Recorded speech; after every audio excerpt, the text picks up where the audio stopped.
أعوذ بالله من الشيطان الرجيم بسم الله الرحمن الرحيم Alif Lam Ra. These are the symbols or verses of the perspicuous book, sent it down as an Arabic Quran in order that you may learn wisdom. We do relate unto you the most beautiful of stories, in that we reveal to you this portion of the Quran. Before this, you too were among those who knew it not. Behold, Joseph said to his father, O my father, I did see 11 stars and the sun and the moon. I saw them prostrate themselves to me. Father, my dear little son, relate not your vision to your brothers, lest they concoct a plot against you. For Satan is to man an avowed enemy. Thus will your Lord choose you and teach you the interpretation of stories and events, and perfect his favor to you and to the posterity of Jacob, even as he perfected it to your fathers, Abram and Isaac aforetime. For your Lord is full of knowledge and wisdom. Only in Joseph and his brethren are signs or symbols for seekers after truth. They said, Truly Joseph and his brother are loved more by our father than we, but we are a goodly body. Really, our father is obviously wandering in his mind. Slay you Joseph or cast him out to some unknown land, that so the favor of your father may be given to you alone. There will be time enough for you to be righteous after that. Said one of them, Slay not Joseph, but if you must do something, throw him down to the bottom of the well. He will be picked up by some caravan of travelers. Said, O our father, why do you not trust us with Joseph, seeing we are indeed his sincere well-wishers? Send him with us tomorrow to enjoy himself and play, and we shall take every care of him. Jacob said, Really, it saddens me that you should take him away. I fear lest the wolf should devour him while you attend not to him. They said, If the wolf were to devour him while we are so large a party, then should we indeed first have perished ourselves. So they did take him away, and they all agreed to throw him down to the bottom of the well. And we put into his heart this message, Of a surety you shall one day tell them the truth of this their affair, while they know you not. Then they came to their father in the early part of the night, weeping. They said, O our father, we went racing with one another, and left Joseph with our things, and the wolf devoured him. But you will never believe us, even though we tell the truth. He stained his shirt with false blood. He said, Nay, but your minds have made up a tale that may pass with you. For me patience is most fitting. Against that which you assert, it is Allah alone whose help can be sought. Then there came a caravan of travelers. They sent their water carrier for water, and he let down his bucket into the well. He said, Ah, there, good news, here is a fine young man. So they concealed him as a treasure. But Allah knows well all that they do. They sold him for a miserable price, for a few dirhams counted out. In such low estimation did they hold him. A man in Egypt who bought him said to his wife, Make his stay among us honorable. Maybe he will bring us much good, or we shall adopt him as a son. Thus did we establish Joseph in the land, that we might teach him the interpretation of stories and events. And Allah has full power and control over his affairs, but most among mankind know it not. Joseph attained his full manhood, we gave him power and knowledge. Thus do we reward those who do right. But she, in whose house he was, sought to seduce him from his true self. She fastened the doors and said, Now come, you dear one. He said, Allah forbid. Truly your husband is my Lord. He made my sojourn agreeable. Truly to no good come those who do wrong. And with passion did she desire him, and he would have desired her, but that he saw the evidence of his Lord. Thus did we order that we might turn away from him all evil and shameful deeds. For he was one of our servants, sincere and purified. So they both raced each other to the door, and she tore his shirt from the back. They both found her Lord near the door. She said, What is the fitting punishment for one who formed an evil design against your wife, but prison or a grievous chastisement? He said, It was she that sought to seduce me from my true self, and one of her household saw this and bore witness. Thus, if it be that his shirt is rent from the front, then is her tale true, and he is a liar.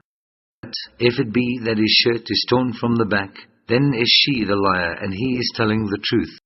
When he saw his shirt, that it was torn at the back, her husband said, Behold, it is a snare of you women, truly mighty is your snare. Joseph, pass this over. O wife, ask forgiveness for your sin, for truly you have been at fault. Ladies said in the city, the wife of the great Aziz is seeking to seduce her slave from his true self. Truly has he inspired her with violent love. We see she is evidently going astray. She heard of their malicious talk. She sent for them and prepared a banquet for them. She gave each of them a knife, and she said to Joseph, Come out before them. When they saw him, they did extol him, and in their amazement cut their hands. They said, Allah preserve us. No mortal is this. This is none other than a noble angel. He said, There before you is the man about whom you did blame me. I did seek to seduce him from his true self, but he did firmly save himself guiltless. And now, if he does not my bidding, he shall certainly be cast into prison, and, what is more, be of the company of the vilest. He said, O my Lord, the prison is more to my liking than that to which they invite me. Unless you turn away their snare from me, I should, in my youthful folly, feel inclined towards them and join the ranks of the ignorant. So his Lord hearkened to him in his prayer, and turned away from him their snare. Verily he hears and knows all things. Then it occurred to the men, after they had seen the signs, that it was best to imprison him for a time. Now with him there came into the prison 2 young men. Said one of them, I see myself in a dream, pressing wine. Said the other, I see myself in a dream carrying bread on my head, and birds are eating thereof. Tell us, they said, the truth and meaning thereof, for we see you are one that does good to all. He said, Before any food comes in due course to feed either of you, I will surely reveal to you the truth, and meaning of this, ere it befall you. That is part of the duty which my Lord has taught me. I have, I assure you, abandoned the ways of a people that believe not in Allah, and that even deny the hereafter.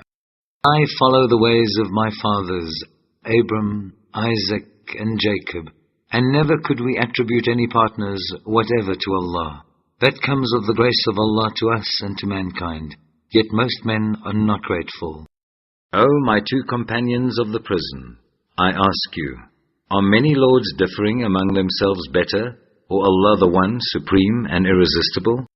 Not him you worship nothing but names which you have named, you and your fathers, for which Allah has sent down no authority. The command is for none but Allah. He has commanded that you worship none but Him. That is the right religion, but most men understand not. My 2 companions of the prison, as to one of you, he will pour out the wine for his Lord to drink. As for the other, he will hang from the cross, and the birds will eat from off his head. So has been decreed that matter whereof you 2 do inquire. And of the 2, to that one whom he considered about to be saved, he said, Mention me to your Lord. But Satan made him forget to mention him to his Lord, and Joseph lingered in prison a few more years. The king of Egypt said, I do see in a vision 7 fat kine, whom 7 lean ones devour, and 7 green ears of corn, and 7 others withered. O you chiefs, expound to me my vision, if it be that you can interpret visions. Said, a confused medley of dreams, and we are not skilled in the interpretation of dreams. But the man who had been released, one of the 2 who had been in prison, and who now bethought him after so long a space of time, said, I will tell you the truth of its interpretation. Send you me, therefore. Joseph, he said, a man of truth, expound to us the dream of 7 fat kine, whom 7 lean ones devour, and of 7 green ears of corn, and 7 others withered, that I may return to the people, and that they may understand. Joseph said, For 7 years shall you diligently sow, as is your wont, and the harvest that you reap, you shall leave them in the year, except a little of which you shall eat. Then will come after that period 7 dreadful years, which will devour what you shall have laid by in advance for them, all except a little which you shall have specially guarded. Then will come after that period a year, in which the people will have abundant water, and in which they will press wine and oil. The king said, Bring you him unto me. But when the messenger came to him, Joseph said, "Go you back to your lord and ask him, what is the state of mind of the ladies who cut their hands? For my lord is certainly well aware of their snare." The king said to the ladies, "What was your affair when you did seek to seduce Joseph from his true self?" The ladies said, "Allah preserve us, no evil know we against him." Said the Aziz's wife, "Now is the truth manifest to all. It was I who sought to seduce him from his true self. He is indeed of those who are ever true and virtuous. This say I in order that he may know that I have never been false to him in his absence, and that Allah will never guide the snare of the false ones. Nor do I absolve my own self of blame. The human soul is certainly prone to evil, unless my Lord do bestow his mercy, but surely my Lord is oft forgiving, most merciful." So the king said, "Bring him unto me. I will take him specially to serve about my own person." Therefore, when he had spoken to him, he said, "Be assured this day, you are before our own presence, with rank firmly established, and fidelity fully proved." Joseph said, "Set me over the storehouses of the land. I will indeed guard them as one that knows their importance." Thus did we give established power to Joseph in the land, to take possession therein as, when, or where he pleased. We bestow of our mercy on whom we please, and we suffer not to be lost the reward of those who do good. But verily the reward of the hereafter is the best, for those who believe and are constant in righteousness. Then came Joseph's brethren. They entered his presence, and he knew them, but they knew him not. When he had furnished them forth with provisions suitable for them, he said, "Bring unto me a brother you have, of the same father as yourselves, but a different mother. See you not that I pay out full measure, and that I do provide the best hospitality? Now if you bring him not to me, you shall have no measure of corn from me, nor shall he even come near me." They said, "We shall certainly seek to get our wish about him from his father. Indeed, we shall do it." And Joseph told his servants to put their stock in trade, with which they have bartered, into their saddlebags, so they should know it only when they returned to their people, in order that they might come back. When they returned to their father, they said, "O our father, no more measure of grain shall we get unless we take our brother. So send our brother with us, that we may get our measure, and we will indeed take every care of him." He said, "Shall I trust you with him with any result other than when I trusted you with his brother aforetime? But Allah is the best to take care of him, and He is the most merciful of those who show mercy." Then when they opened their baggage, they found their stock in trade had been returned to them. They said, "O our father, what more can we desire? This, our stock in trade, has been returned to us. So we shall get more food for our family. We shall take care of our brother, and add at the same time a full camel's load of grain to our provisions. This is but a small quantity." Said, "Never will I send him with you until you swear a solemn oath to me, in Allah's name, that you will be sure to bring him back to me, unless you are yourselves hemmed in and made powerless." And when they had sworn their solemn oath, he said, "Over all that we say, be Allah the witness and guardian." Further he said, "O my sons, enter not all by one gate. Enter you by different gates. Not that I can profit you aught against Allah with my advice. None can command except Allah. On Him do I put my trust, and let all that trust put their trust on Him." They entered in the manner their father had enjoined. It did not profit them in the least against the plan of Allah. It was but a necessity of Jacob's soul, which he discharged, for he was by our instruction full of knowledge and experience. But most men know not. Now when they came into Joseph's presence, he received his full brother to stay with him. He said to him, "Behold, I am your own brother, so grieve not at aught of their doings."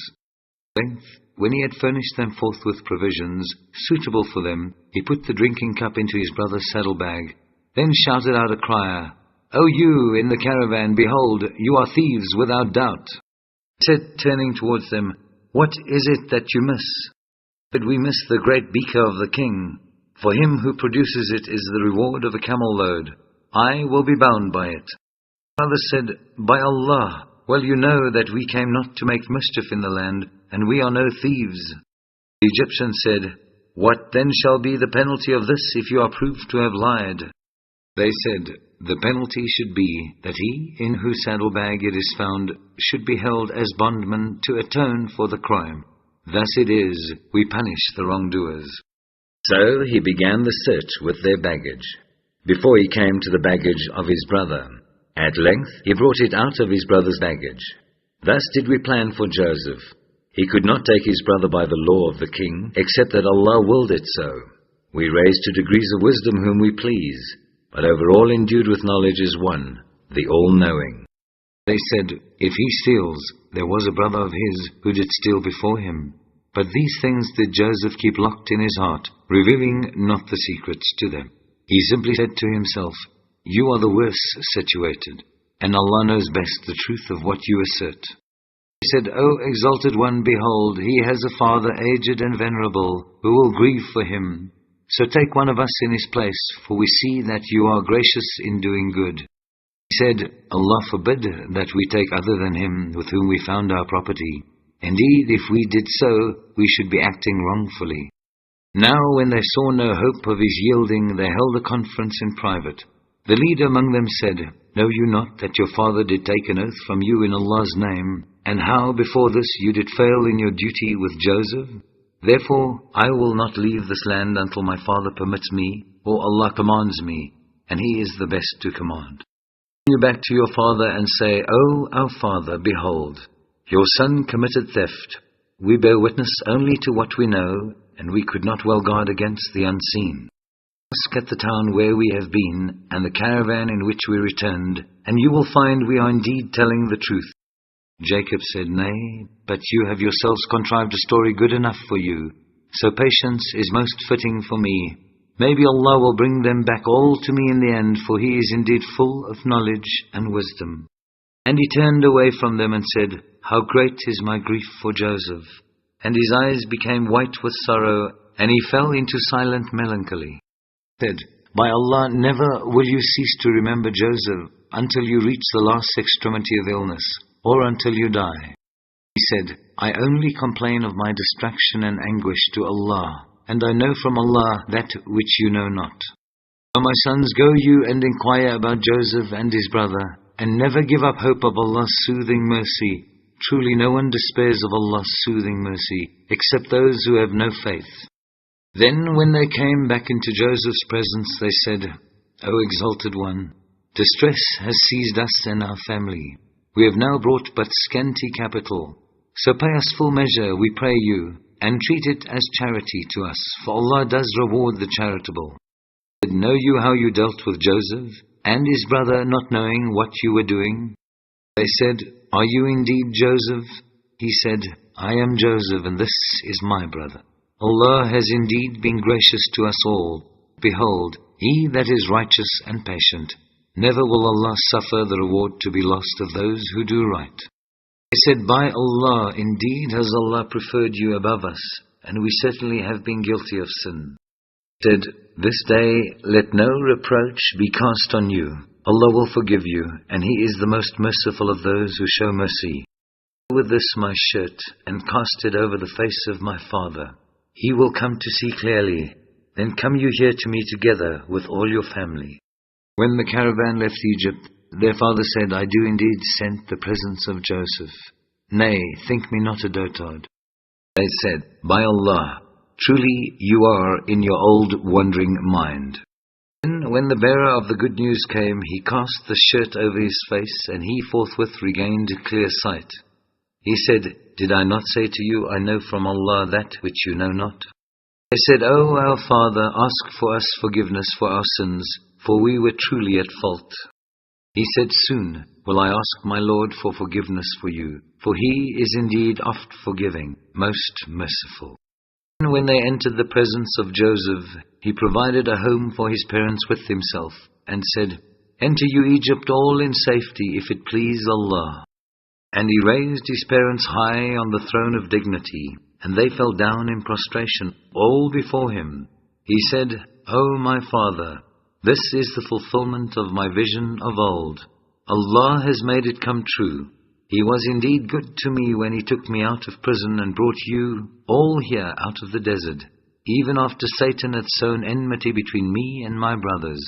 Verily my Lord understands best the mysteries of all that He plans to do, for verily He is full of knowledge and wisdom. My Lord, You have indeed bestowed on me some power, and taught me something of the interpretation of dreams and events. O You, Creator of the heavens and the earth, You are my protector in this world and in the hereafter. Take You my soul at death as one submitting to Your will as a Muslim, and unite me with the righteous. Such is one of the stories of what happened unseen, which we reveal by inspiration unto you. Nor were you present with them when they concerted their plans together in the process of weaving their plots. No faith will the greater part of mankind have, however ardently you do desire it. And no reward do you ask of them for this. It is no less than a message for all creatures. How many signs in the heavens and the earth do they pass by, yet they turn their faces away from them. Most of them believe not in Allah without associating others as partners with Him. They then feel secure from the coming against them of the covering veil, of the wrath of Allah, or of the coming against them of the final hour, all of a sudden while they perceive not. You, this is my way. I do invite unto Allah on evidence clear as the seeing with one's eyes. I and whoever follows me, glory to Allah, and never will I join gods with Allah. Nor did we send before you as messengers any but men whom we did inspire, men living in human habitations. Do they not travel through the earth and see what was the end of those before them? But the home of the hereafter is best for those who do right. Will you not then understand? Respite will be granted until when the messengers give up hope of their people and come to think that they were treated as liars. There reaches them our help, and those whom we will are delivered into safety. But never will be warded off our punishment from those who are in sin. There is in their stories instruction for men endued with understanding. It is not a tale invented, but a confirmation of what went before it, a detailed exposition of all things, and a guide and a mercy to any such as believe.